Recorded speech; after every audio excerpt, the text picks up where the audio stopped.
Hello, this is Swami Prabodhananda uh, from Varanasi, the General Secretary of International Vedanta Society, and I welcome you into this Bhagavad Gita Discourses.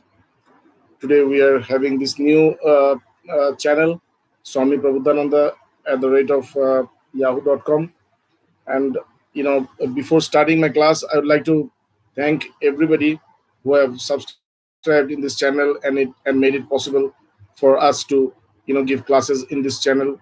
And this was important because we wanted to do some work in other languages like in Hindi, in Spanish, in in Indonesian language, in Malayali language from Malaysia, in Portuguese language.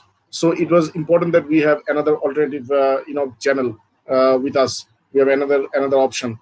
So you have subscribed in this channel, and you have made you made it possible that we will give more classes. We'll have more more like practice of Vedanta, of spiritual practices, satsangs. We are trying to give satsangs from our prayer room, but unfortunately, the internet doesn't work well there. We tried yesterday and today also, but it doesn't work well, and then it stops working. So we'll see that if we can have another alternative way by which we can bring to you this satsang, which are really very good satsang, which is happening now in Varanasi. Like people are getting like this opportunity to chant different mantras like Gayatri mantra, then chanting of Om, and then Maha mantra. So this chanting of mantras, they are helping them to cope up with these different different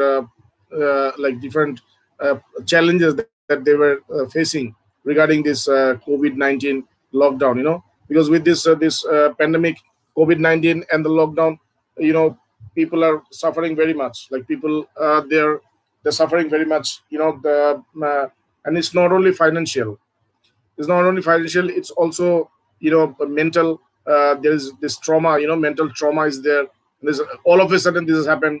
So there were requests all the time to do some program where people can come and join, and they can get rid of this this stress, this trauma, also this ill effects of lockdown. So we have started this evening chantings.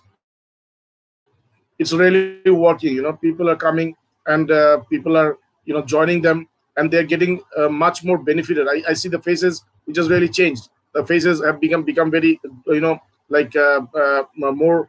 There's more glow. There's these faces have started to brighten up. So this is the good aspect that we are having here, and we would like to share these things with you. So the connection is really in a mess. So probably everything is going to show out. Everything is going to be fine, and we are going to have. So before going into Bhagavad Gita, I have a feedback. Like people have written some feedbacks. Like there are many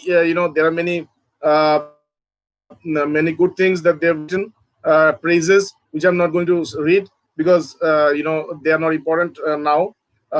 Thank you very much for your praises and your appreciation. We look forward in to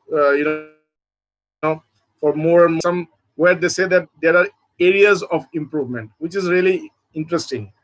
So want to know which chapter, verse, passage quoting from, so we can follow. Okay, so we are now studying chapter 2. This chapter 2 is called Sankhya Yoga, the yoga of knowledge. And today we are going to discuss on the verse number 56.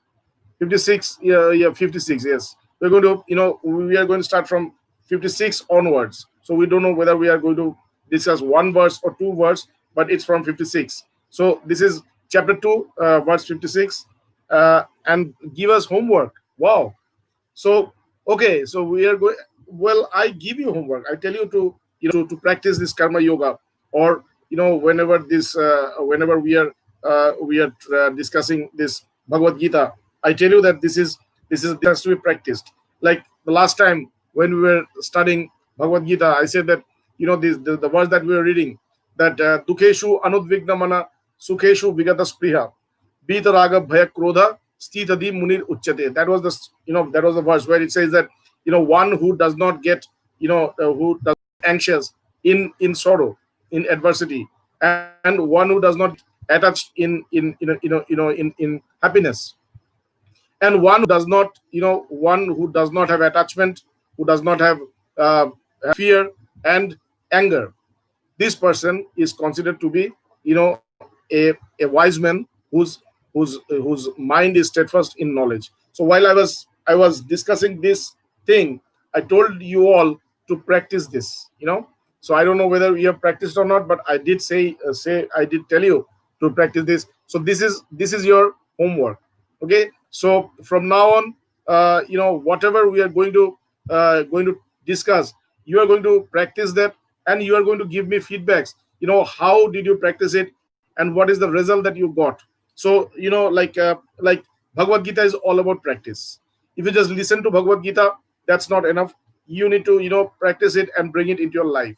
Okay, so you this is your homework. So whatever is discussed, you need to practice it, and you need to translate it in your life, into your habits.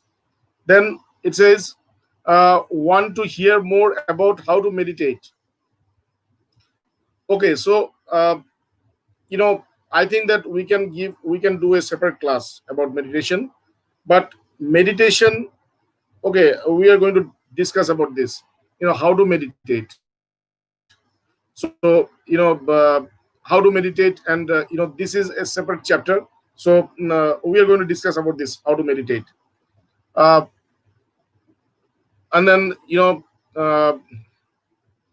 would like to hear more about self-inquiry. Well, this Bhagavad Gita is all about self-inquiry. Whatever we are discussing, this is all self-inquiry. This this question that Arjun has asked, the last question that we had studied. Sthita pragyasya ka bhasha samadhi thasya keshava sthita dikim prabhasheta kimashita brajeta kim. Like what is called samadhi, what is called an enlightened person. How does this enlightened person, like he talks, or he lives, or he moves around? So this is also all about self-inquiry. From that point, whatever Krishna had said is all about self-inquiry. And it's not only about self-inquiry, it's about practicing certain certain things, certain habits, certain way of life. And by practicing this way of life, you will attain enlightenment. So it's not about this it's not about any practice, spiritual practice. It's just the whatever you are facing in your day-to-day life. So whatever you are going through day-to-day life, if you can just practice it, if you can practice it, that is all about. You will attain enlightenment. So this is though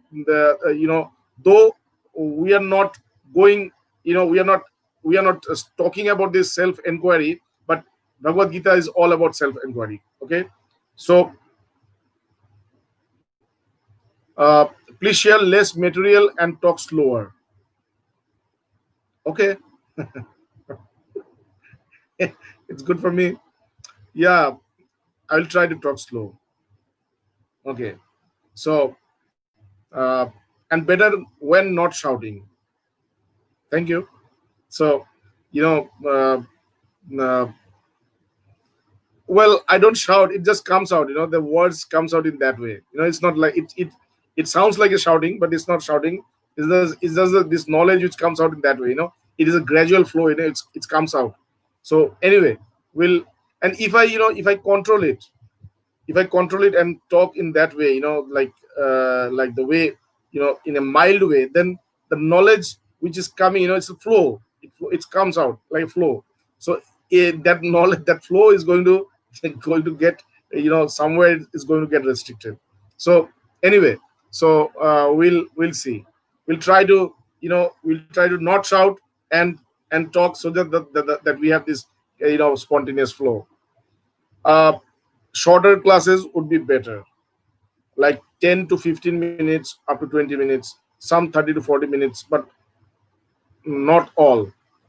So shorter classes, I don't know if everybody wants this or not, but you know generally our class is 10 minutes, it's 1 hour. But in 1 hour, if you see that, we meditate here, we talk about the earlier classes, we go into the we go into the retrospective, and we talk about what we have discussed from the from the very first day. So it takes around like 20 minutes. Every day when I give class, I think that I'm not going to talk about this, the last thing. uh, uh okay. uh okay, it's okay, two. Thank you, thank you, Yuri. So okay, so some people say it's shorter classes, but let's see. Well, this is something which I'm not, which I can't do anything, like uh, uh, current delivery does not look professional. Yeah, it's true. And there is nothing which I can do. I don't have professional people with me now. And because of lockdown, it's not possible also to hire somebody. And it's not good also, to give these spiritual classes where you hire people, and because it's not a commercial class anyway. So you know try to improve surroundings and camera position. So we put this, like Buddha in the back. So probably, you know I hope that you like it. Okay. So mm, would like the timings of the classes to be earlier for the devotees of East Asia. Okay, this is something which we can discuss, because I can give classes from 5 o'clock my time, at best 6 o'clock, because I have to be in the prayer room at 7. And then from 7 to 8, like just, means we have means when I came from the prayer room now, the Mahamantra was still not done. So at that time it was like 8:15. So I cannot do it. I can do it around 5, if it is okay for you. 5:30, 6. Then the 1 hour class is okay. So if it is okay, we can shift it from 6 to 7. That's up to you. If you like, we can just bring it from 6 to 7, if it is beneficial for you. Okay. And you'd like to learn about IVS Bhagavan and this. So I think that, you know this thing, IVS Bhagavan and all this, we can do some separate videos. you know Once, I have got a lot of work to do now, many works. So once this work is going, they're like, we are settled, all settled. So then we can talk about this, one by one, whatever you have suggested. We can make a small videos of those, and we can post them. uh, so this is all about this. So we are going to start this Bhagavad Gita class now. Before starting, let's meditate. So when somebody has asked for, talk about meditation, how to meditate. There is a very simple way of meditation that, I generally recommend to people who are very new to spirituality. This way, this simple way is like this, that uh, think about somebody whom you love the most, somebody who is very close to your heart. Okay. uh, Somebody with whom you can be connected instantly. Okay. He may be your father, your mother, your brother, your sister, your wife, your friend, your daughter, your son, your grandfather, your grandmother, whoever. your dog, cat. So anybody or anything which is very which is very dear to you, with which you can have this very instant connection. So think about that. Think about that person. Think about the face of that person, or the image of that, and put it here in your heart.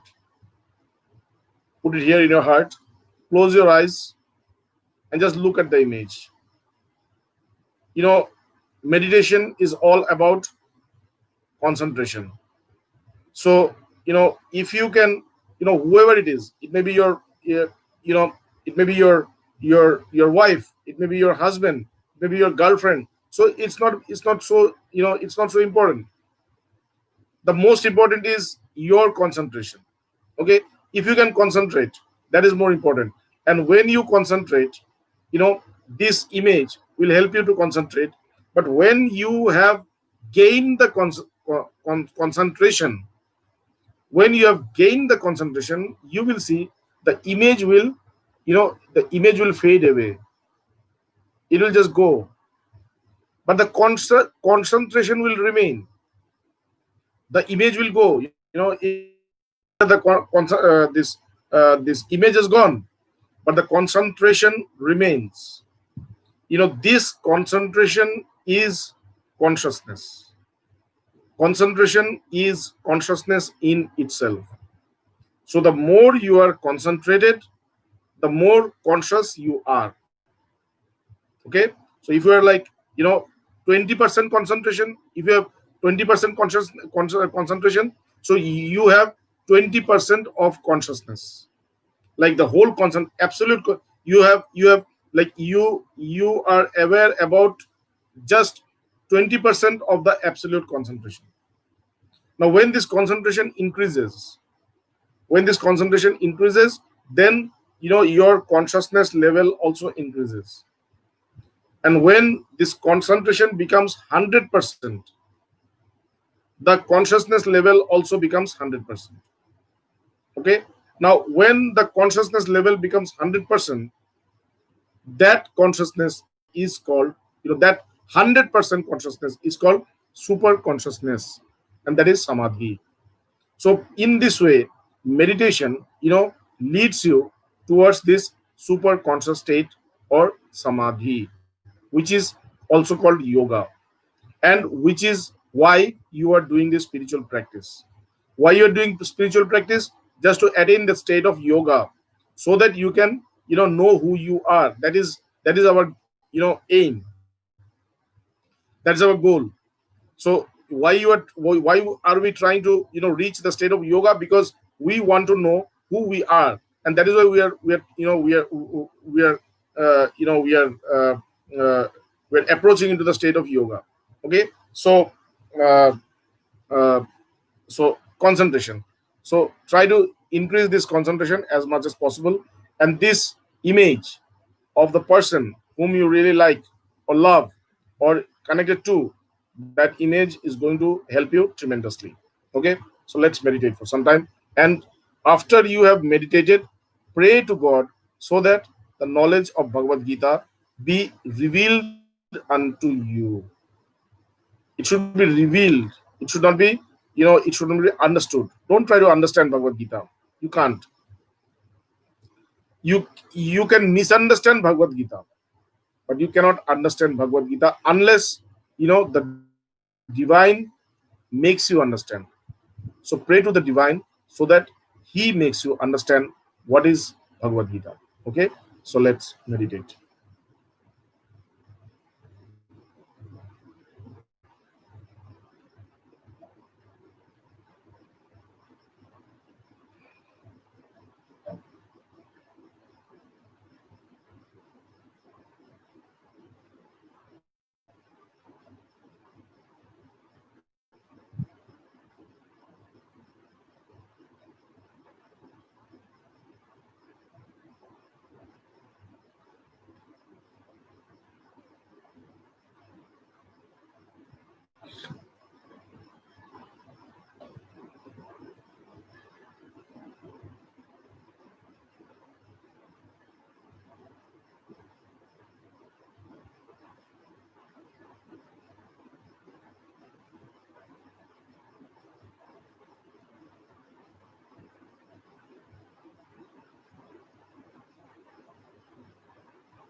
Okay, so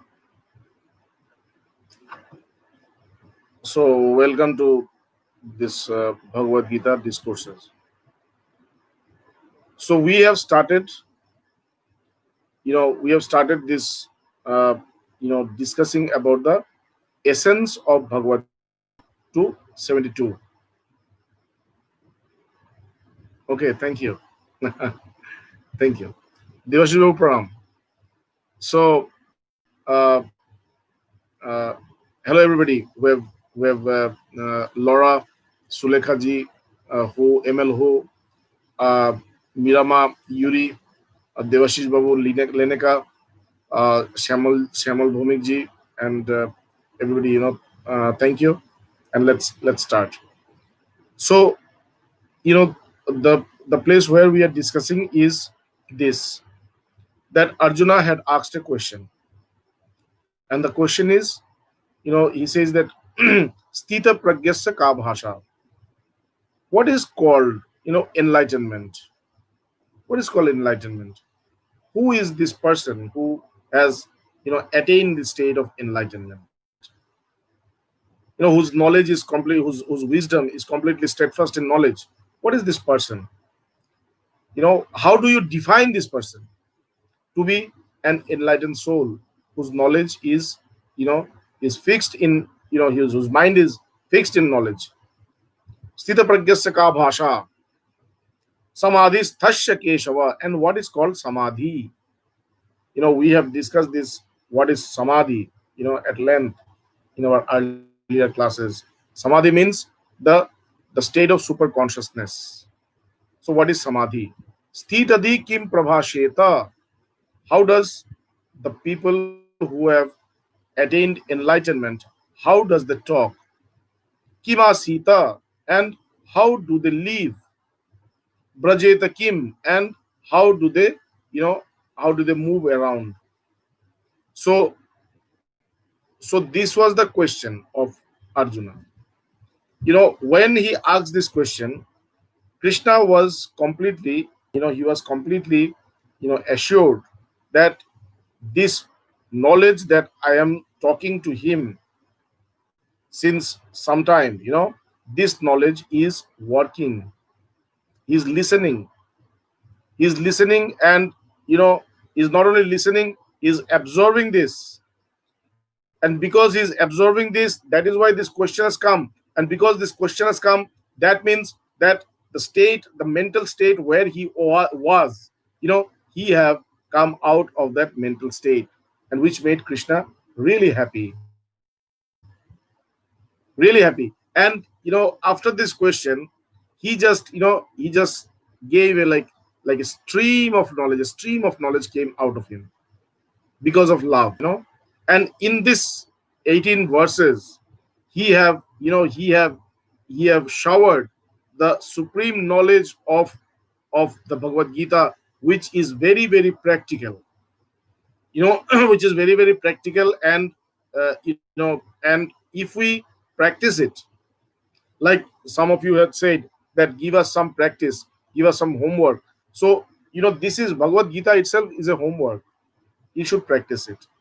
So you know in the answer, in response to his question, Krishna said, Prajahati yada kaman sarvan partha manogatan. So this is something which needs very detailed practice. Prajahati yada kaman sarvan partha manogatan. What does it mean?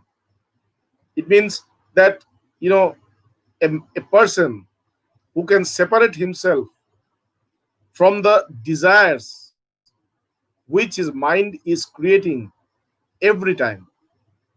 So our mind is creating desires. And this is not that, it's not like, it has created one desire in the morning and then it will create one desire in the evening. It's not like that. It is creating desires at a continuous basis, at a regular basis. It's a regular basis. And constantly, all the thoughts, if you see the thoughts, you will see the thoughts are nothing but desires. They're nothing but desires. all the thoughts, if you see, all the thoughts are your desires. I need this, I need that, I have to do this, I have to do everything. Is you know is like, is some kind of wish, some kind of wish, some kind of need. you know all the thoughts are needs. But you are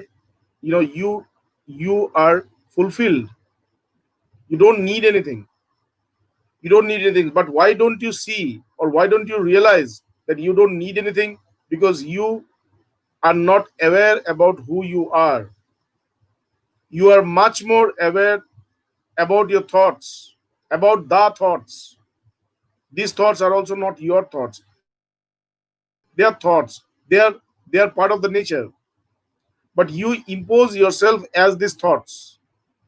And because you impose yourself as these thoughts, and that is why you get affected by these thoughts. They create disturbances. They create vibrations within your mind. And because of this, your life goes from one point to another point, always in a state of anxiety. Okay. But if you can get rid of your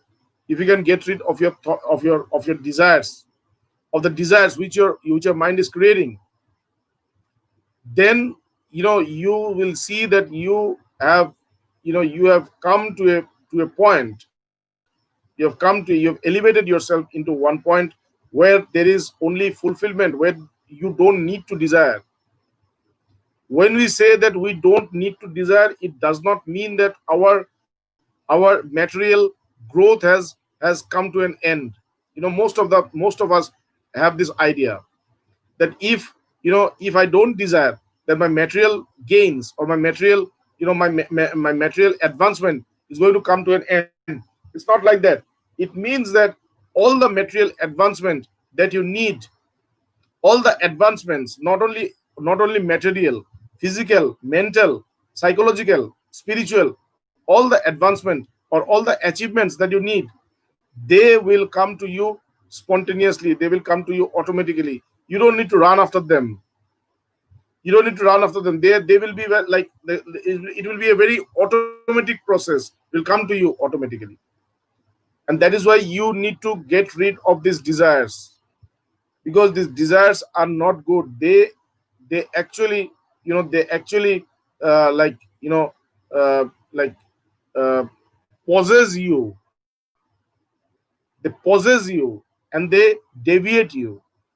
In the in after some verses, it says that how these desires are, how this mind is. Well, have you seen a a, a boat in the river been deviated, diverted into a wrong direction by the winds? We have all seen this. The boat is going in the river, and there is strong wind, and the boat is diverted into a different direction. In this way, the desires, they divert our wisdom into wrong path, and thus our destiny changes. We fall under the prey of sorrow. So you need to get rid of desires, and you need to practice this. So this is your homework. Separate yourself from the desires. When there is desires, don't get attached to it. Just be an observer. Be aware that my mind is always creating desires. Whatever I'm considering to be my mind is just a summation of desires. That's all. And because I think that this is my mind, so these desires also has become my desires. And because this is my desires, I run after them. And when I run after desires, I land up in a wrong path. So I need to stop following my desires. I need to stop getting attached to my desires. I need to practice myself, of separating myself from the desires.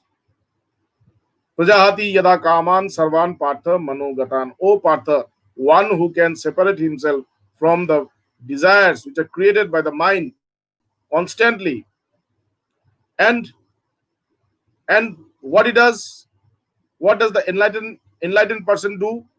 The enlightened person can separate himself from the desires which are produced by the mind. And what? Atmanaiva atmana tushta. And he is completely satisfied within himself. He's completely satisfied within himself. He sees himself. He feels himself. Atmanaiva atmana tushta. He's always satisfied within himself. In his own self. In his own atman, his own self. And these people are called, these people are considered to be those who are enlightened, whose wisdom are steadfast. So then, he gives a, this is a principle. This is a principle of enlightened souls. Now he gives ways. Now he has started to give way, how to reach that place, how to reach the point where you will separate yourself from all your desires, and you will be connected into your soul, into yourself, and be satisfied. How to do this? So he says the first way is dukeshu anudvigna mana. Everybody has to face sorrows. This is normal. Everybody has to face sorrows. Dukeshu anudvigna mana. When there is sorrow, we get, what happens to us? We become anxious, restless. We become anxious, restless, disturbed. So he says that when there is sorrow, don't get disturbed, don't be anxious. Just be calm. Just be calm. Just stay there. Just stay there. Don't get overwhelmed with this state of sorrow. Dukeshu anudvigna mana. One who does not get perturbed even in the state of sorrow. And sukeshu bigata spriha. And one who does not get attached to happiness. So when happiness comes, what do? We what do we do? We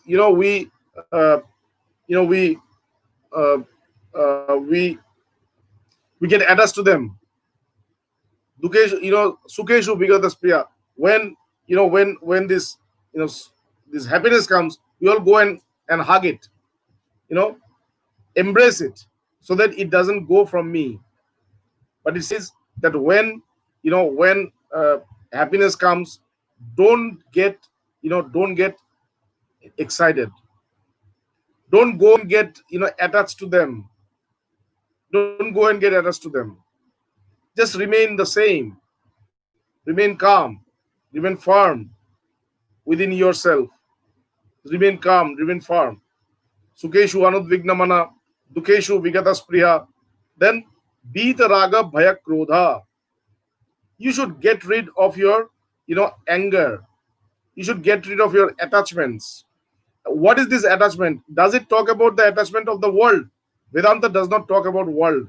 It doesn't get so much excited about the world. So what is this attachment? Attachment from with your ego. Don't be attached to your ego. This me and mine. This me and mine thing. Don't be attached to this me and mine thing. Just be be completely free from this me and mine. Me and anywhere you see that you get into this this sphere of me and mine. I, mine. So when this happens, that you are in the sphere of ignorance. You are in the sphere of bondage. So don't get into this me and mine thing. Always have this, everything is yours, thou and thine. Everything is you and everything is yours. There's nothing me and there is nothing mine. Okay, so that is called getting rid of your attachment. It's not about your body, it's not about your mind, it's not about anything. It's about this this particular notion of me and mine. If you can get rid of this, then you get rid of all other attachments. This is the mother of all attachments. This me and mine is the mother of all attachment. If you can get rid of this, you get rid of all other attachments. Okay, so Bhita, Raga, Bhaya, Krodha, and not only that, you need to get rid of of of attachment and anger, and anger. You also need to get rid of your fears. Don't be fearful. Don't be scared of anything. Face every situation. So if you don't have fears, this person is called, to be the person whose knowledge is steadfast. Knowledge is steadfast. This is this is how the enlightened person behaves. This is what an enlightened person is. Dukeshu anudvigna mana, sukeshu vigata spriha, bhita raga bhaya krodha, sthita dhir muni ruchyate. So this is what you need to practice also. No, desire for God is not under any desire. Desire for God is that desire by which all the other desires they get extinguished. So that is why you need to desire for God.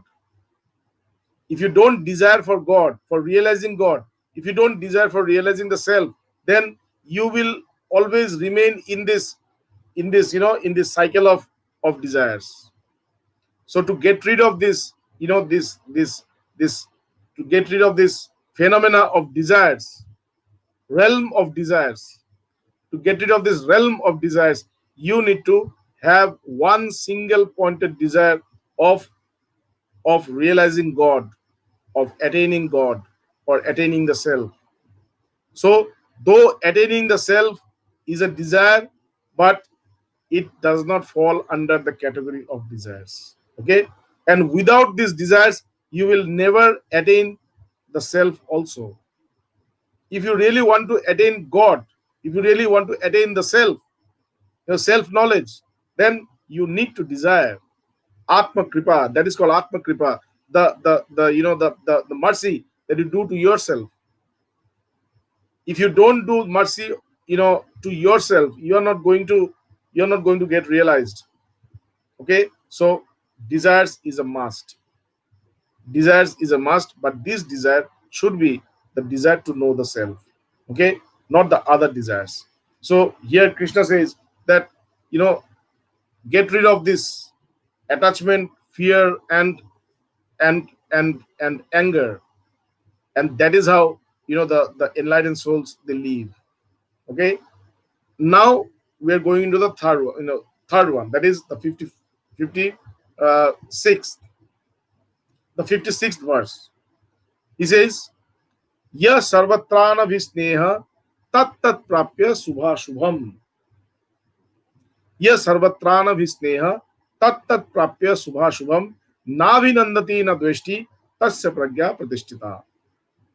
He says that one, ya sarvatrana visneha tat tat prapya subha shubham.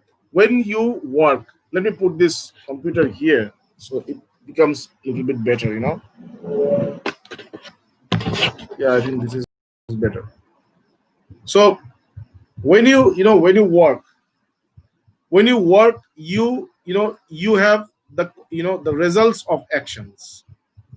When you work, you have this result. You also have these results of action. So what is the result of action? The result of actions are either good or bad. Either they are beneficial to you or they are not beneficial to you. Either you will like it or you will dislike it. So these are the two probable results of all your actions. So ya sarvatrana visneha tat tat prapya subha shubha. One who does not have any kind of discrimination in attaining either the good or the bad, the desired or the undesired, the likings or the dislikings, whatever it comes, he does not have any distinction. He does not discriminate. He's the same. Whatever result comes, is the same. He maintains equanimity. Ya sarvatrana visneha yattat prapya subhashubam. This is very practical, in all your life you need to practice this. You need to practice this all your life, because without practicing this, you cannot attain that state of yoga. We have this idea that we will meditate and we will attain this. Do you think the one who is incomprehensible, the one who cannot be perceived, he can be perceived through meditation? No, he cannot be perceived in that way. Only by meditation, only by spiritual practice. You need to change your entire life. You need to change your entire focus of life into your complete life. That is how you are going to attain the self. So ya sarvatrana visneha yat tat prapya subhashubam. Whatever you receive as a result of your actions, either they're desirable or not, you don't discriminate. You are the same. Navi nandati na dveshti. Neither does he become very neither does he praise or dveshti, or does he criticize. Tasya pragya pratishtita. That person is said to be steadfast in knowledge. It sounds very easy. It sounds very easy. Okay, whatever results comes.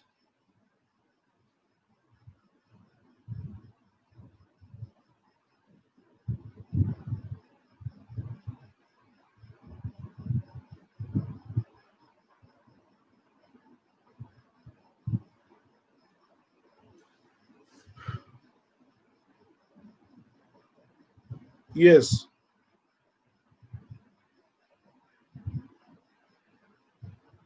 Yes, you are right. Devashish Babu, you are right. You are right. So, you know, so uh, uh, Navi Nandati Nadveshti Tasya Pragya Pratishtita. He does not, he does not praise, neither does he criticize. So it sounds very easy. It sounds very easy, but when you practice it, you see it's very hard, because when you attain something which you do not desire, it's very hard to accept it. It's very hard to accept it. You think that it's very easy, but when you put it into your into action, into practice, you see it's very hard.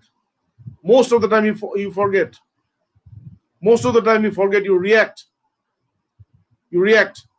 But if you can be firm, if you can just wait and get into that I need to practice this no matter what, because this is what is going to take me towards this supreme attainment of the self.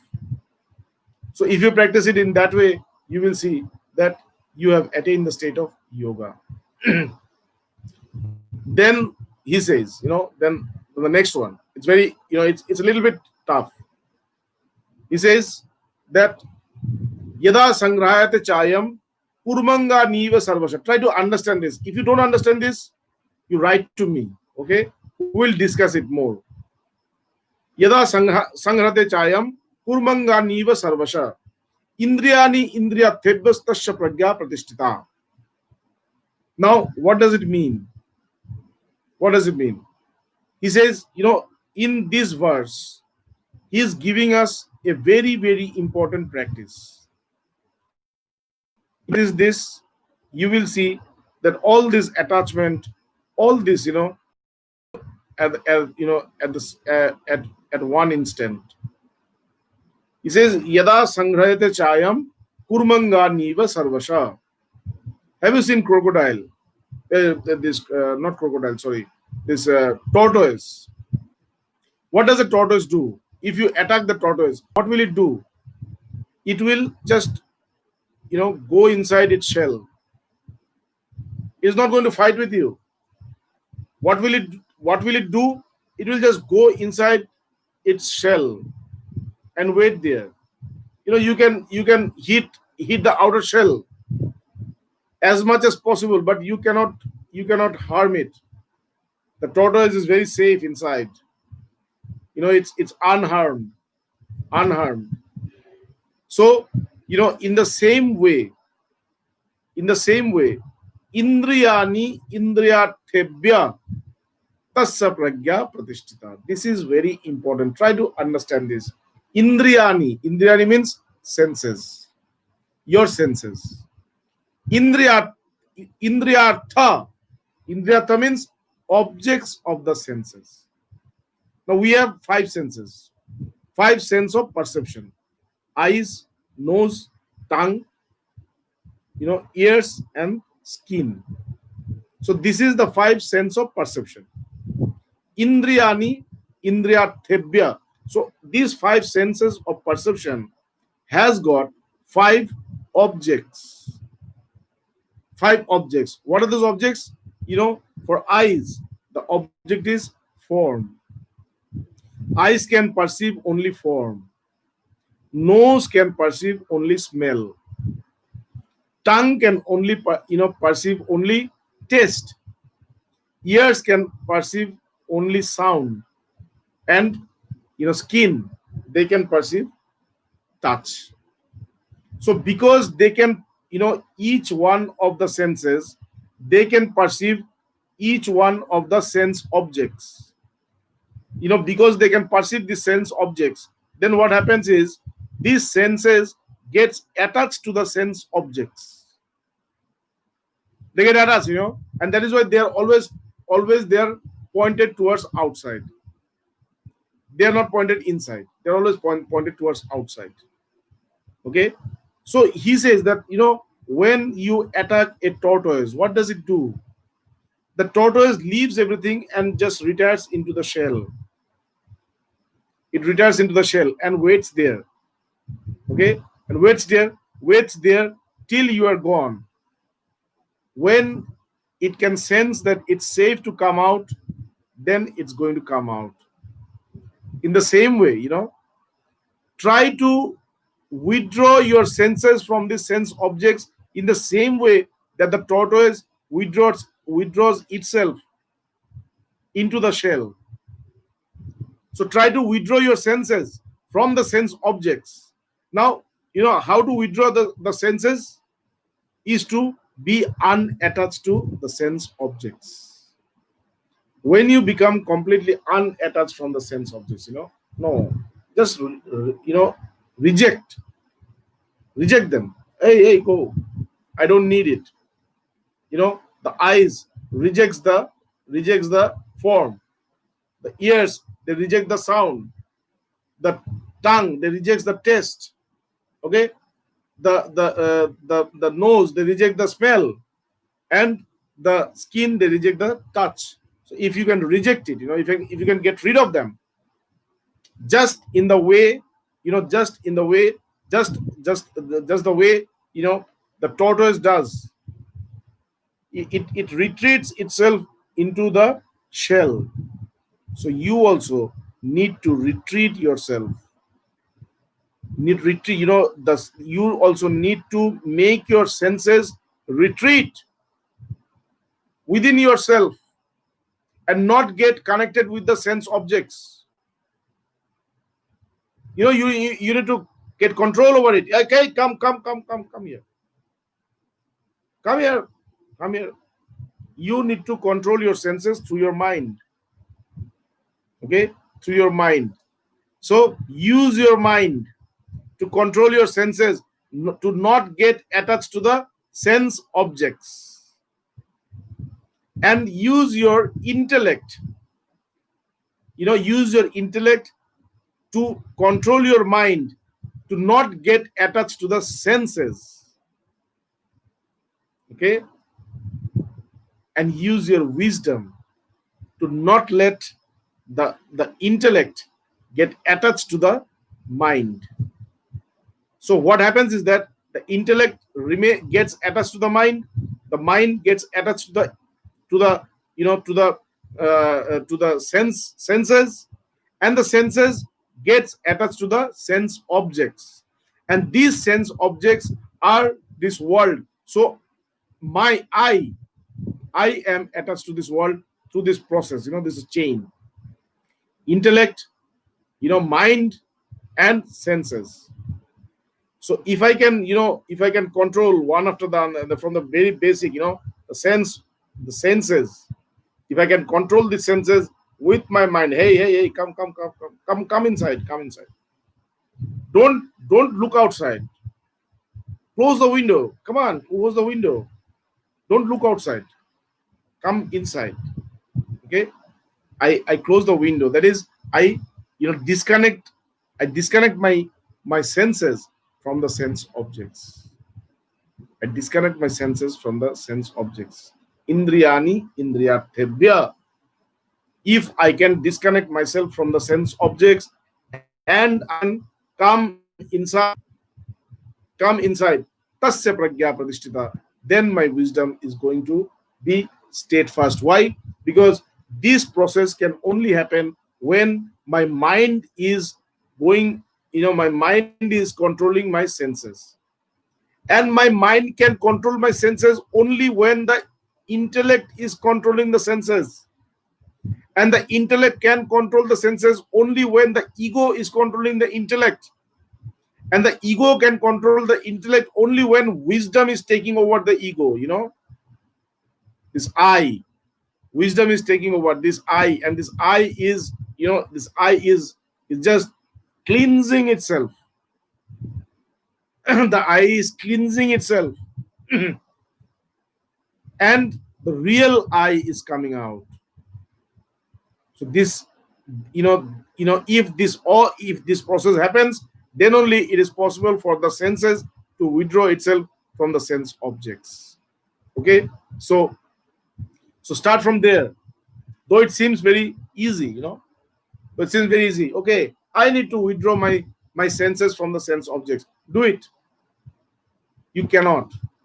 It's hard. It's not impossible. It's very, very hard, very difficult. If you don't engage your mind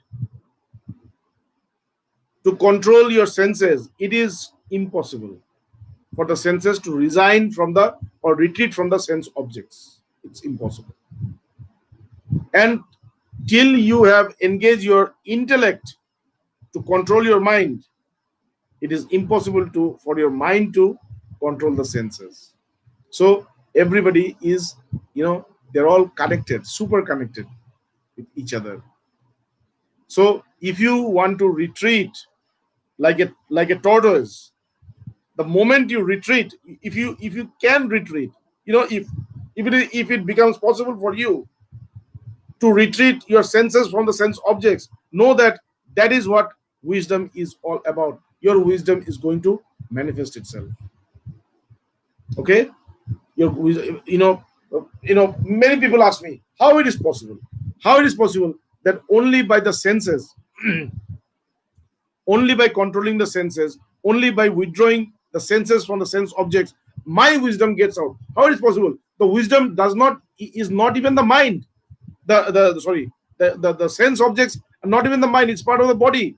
So how is it possible that I control my body, a part of the body, and the wisdom comes out? It's not even, the wisdom is metaphysical. It's beyond body. So how can, how is it possible that you control a body and something which is metaphysical, it reveals itself? So, it doesn't happen in that way, that you only... Okay, so senses like eyes is my senses, and the sense object of eye is form. So form, I like this person, I don't like that person. I like a particular type of person, I don't like people looking like this. So I'm attached to these people, Taste, tongue. I am my tongue, this tongue, the sense object of tongue is taste. So I am attached to a particular taste. I'm I'm attached to a particular taste. I don't like other things.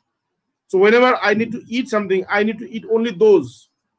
I cannot eat something which is outside that. So that is also attachment. Sound. I want to listen only a particular sound. I don't want other sounds to come inside my ears. Okay, so this is how this is how touch. I only want some people to come near me.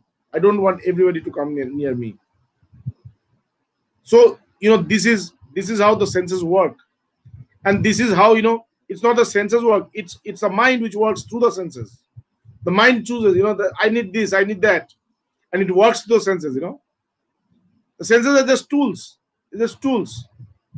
But the real person, behind this is the mind, and the real person behind the mind is the intellect, and the person who is behind the intellect is the ego. So it's all the game of that ego. The ego is deciding, I need to do this, I need to do that, I need to do this, I need to do that, and all these tools, they're working to satisfy that ego, which is never satisfied.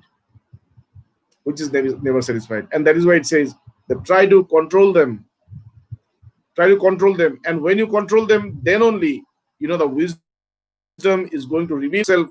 And when the wisdom will reveal itself, it is like in the night there is moon, so you can only see the light of the moon. You can only see the moon. But when it is day, when the sun rises, even the moon, if it stays in the sky, is not visible. So when the knowledge is revealed, even the ego is there, it doesn't have any difference. It doesn't, it's not evident. It doesn't have any effect. Okay, so the main thing is your knowledge, which needs to reveal itself. Okay, so today we are going to stop here. It's around 1 o'clock, 1 hour. So tomorrow we are going to discuss the 50. Today we have discussed 56, 55, 56, 57.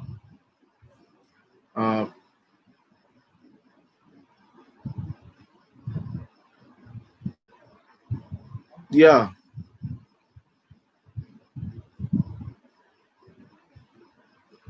Yeah, but that is, it's not about becoming unimportant. It's about knowing that this ego is not me, and try to get rid. When you are becoming unimportant, then also you are using the ego. You are giving importance to the ego, and that is why you try to becoming unimportant. But you are not the ego at all. So you need to get rid of the ego. So the only way how you can get rid of the ego is by manifesting the knowledge. So the aim is to manifest the knowledge. That's it.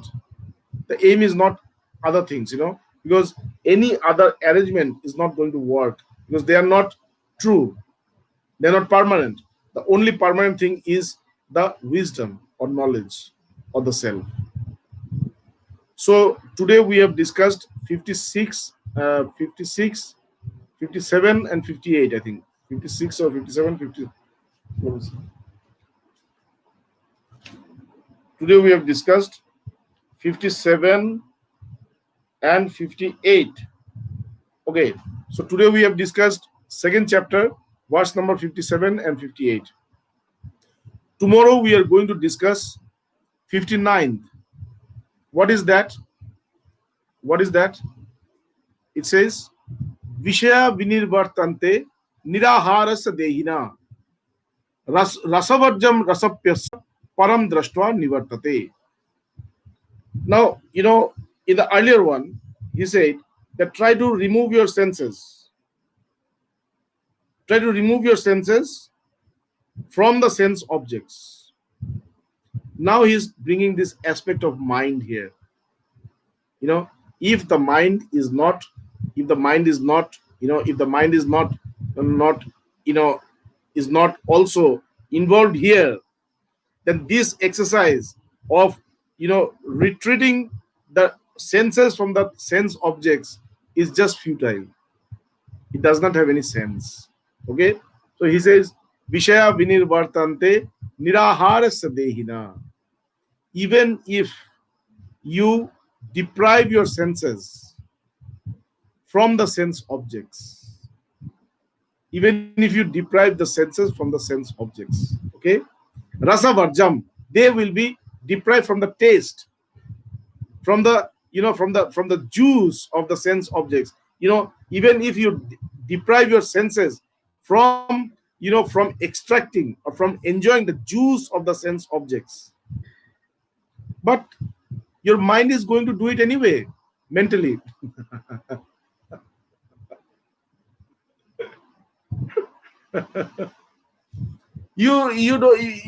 I'm not going there, I'm not eating this, but you're thinking all the time of eating that, or you're thinking about the time when you used to eat that.